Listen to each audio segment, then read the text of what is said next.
I was initiated unknowingly, and it has affected my life, and that is where I am, where I am today. I have nothing to show for. I lost everything. Carol was a prominent journalist of her time, interviewing famous musicians, actors, and entrepreneurs. But her life took a path of damnation when she accidentally interviewed evil spirits. There were times when Carol lived a luxurious life. You know, witch doctors, morticians, mortuary attendants, and evil spirits. Let me just put it that way, because most of my colleagues were scared, but I was daring. So I remember at some point during my first interview, I was able to speak to evil spirits. But that was before I met my husband. She used to make $500,000 from a music concert. She owned a house, a car, and a bus, but now everything is gone.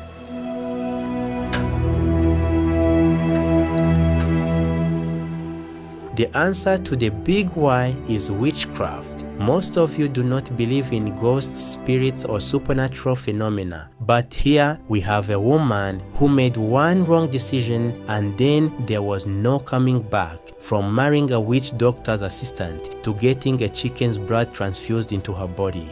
And then he brought out a syringe and took the blood from the chicken and injected me with it. I was traumatized.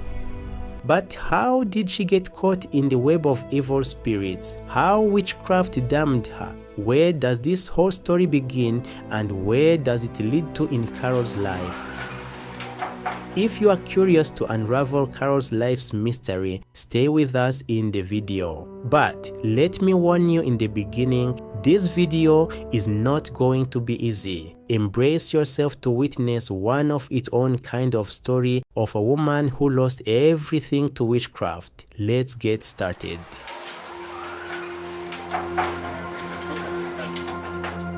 My names are Caroline Atieno Nyanga, popularly known as Caroline Nyanga, or CNN to fellow artists and my fans. And I'm a born-again Christian. I'm a mother of 2, a third born in a family of 6. When I went to India, I was only 18 years old at the time, I remember. And the kind of life that I led was not in accordance to the will of God. As in, we used to party a lot, 24 hours. We used to go out for beach parties, even 3 days non-stop. There are many twists and turns in Carol's life. India happened to her in the beginning, the prime of her life, but she had no idea how this fun was almost going to cost her life. How well did you blend in with Indian culture? Life was good. I used to, like I said, we used to party a lot, even though the Indian culture is a bit strange. You see, India is normally referred to as the center of the devil by many people due to their nature of worship. They worship cows, goats, and statues, almost 365 gods. So I used to accompany some of my Indian friends to go and worship with them the idols I remember at the time, because I did not know what I was doing at the time. Why did you go to India? What did you do there? At the time when I went there, I was able to, my first degree was a Bachelor of Arts in Bachelor of Arts in Public Administration, Political Science, and Psychology. That was my first degree within a period of 3 years. And then my second degree was Bachelor of Journalism for 1 year, and then Masters of Mass Communication and Journalism for another 1 year. That was 5 years. So by the time I was done, I was in my early 20s. Knowing her rich education qualification, it makes me wonder more how something like witchcraft can destroy such a smart woman. Life does not go wrong just after a wrong decision. It is always a series of wrong decisions that move your life upside down. Something similar happened to Carol. So when I was about to come home, I had an accident. It was a very serious accident. I remember I broke my femur, my leg, my back, and stuff like that. I didn't know it was that serious.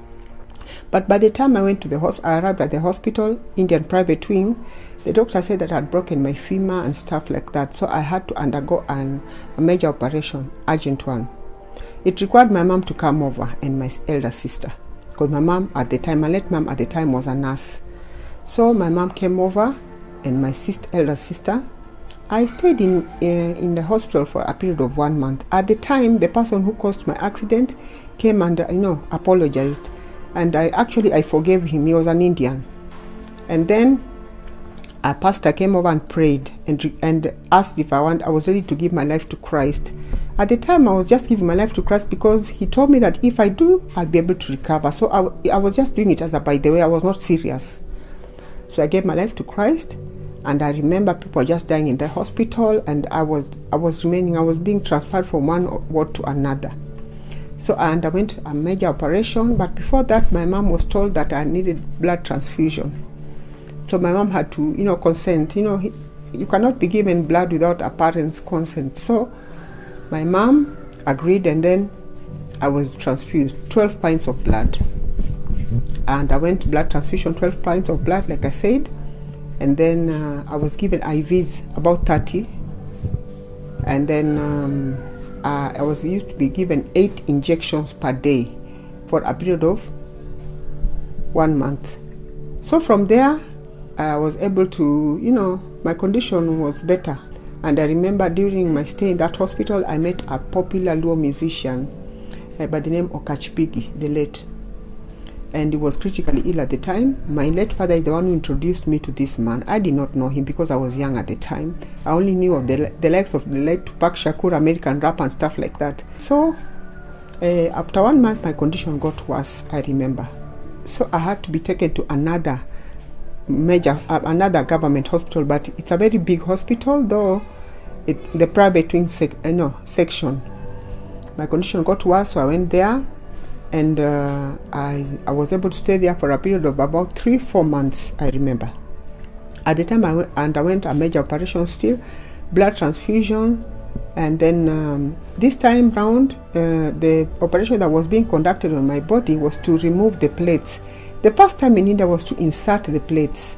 When you have an accident and you're injured, you're fractured, they normally insert plates. So this time round was to remove the plates because I was in so much pain and suffering.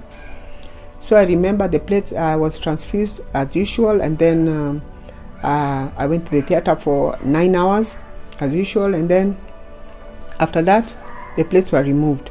And then there was a time I started bleeding for a period of 5 months, I remember. And I was told by servants of God that it's spiritual. So the doctors suggested that my uterus be removed, but I refused. I went to a neighboring country for prayers, and man of God prayed for me, and the bleeding stopped instantly, I remember. And then after that, I traveled back to Kenya. Now upon coming back, the bleeding came back a month later, but it was regulated to 3-4 days. You understand? 3, 4, or 5 days. Because that one was 5 months non-stop, I remember. Such fatal accidents sometimes leave lifelong scars on people. Was your accident any different? After about 3-4 months, I was discharged. But prior to my discharge, the doctor said that I would never walk, I would never give birth, and I would never dance. So this was very bad news for me at my tender age. So I remember my mom never lost hope as a nurse. A friend of hers advised her to take me to a traditional masua.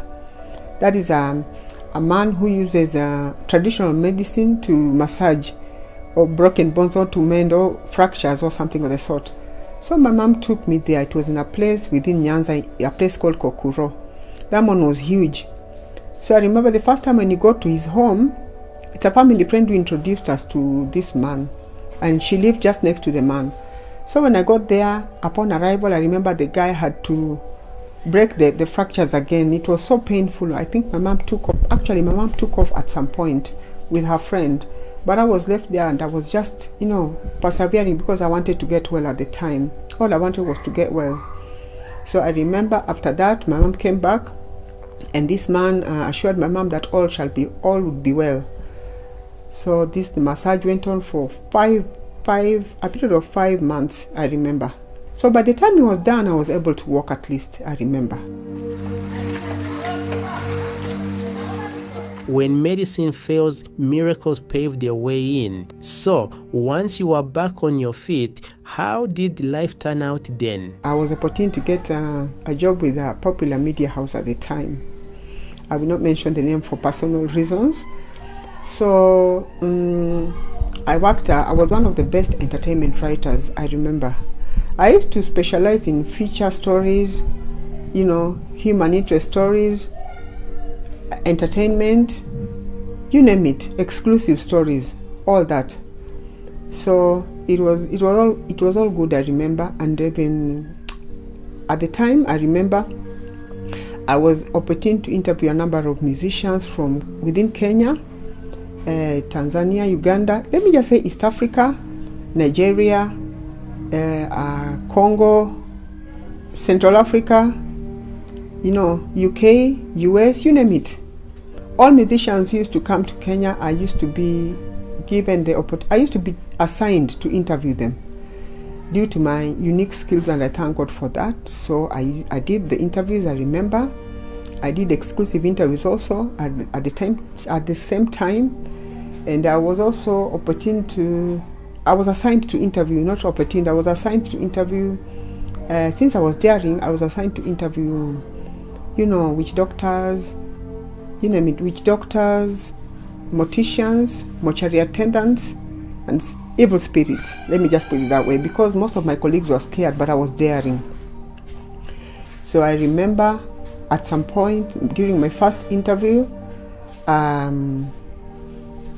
I was opportune. Actually, I interviewed I was able to speak to evil spirits. I remember the first interview I was with my colleague, and we went there into a witch doctor's den. It was so scary. It was somewhere within Eastlands, and it was very huge. So the first thing that I saw were 7 pots full of blood. And I asked the witch doctor, the purpose of the blood, and he told me that it was food for the evil spirits. I didn't quite understand. And I wanted to know where the blood were from, animals or what type, human. I didn't know what I was getting myself into, but he told me that the blood are from animals. I don't know who are being sacrificed. I don't know. I cannot argue. But all I did is I saw the pots. There were 7. And then they had huge straws. Inside the pots there were huge straws, 7 of them, full of blood. So I inquired, and he told me that the evil spirits use the straws to draw blood, to drink blood from the pots. So I didn't want to say much, and then he showed us briefcases full of money, 1,000 notes. There were millions actually. So I remember after this interview, before we began the interview, I was a bit scared. So the witch doctor requested that we go back home and come back after 1 week. So we went and came back a week later. So that week, when we arrived, upon arrival, we were ready. So his role was to entice the evil spirits. I remember. It was so scary, but I don't know. It was too late. We could not just, could not change our mind, because we were already there, me and the photographer. So he began enticing the evil spirits by burning incense, chanting rituals, and using a handbell, I remember. So as the spirits were coming, I think the witch doctor lost control, or rather he went still like a dead person.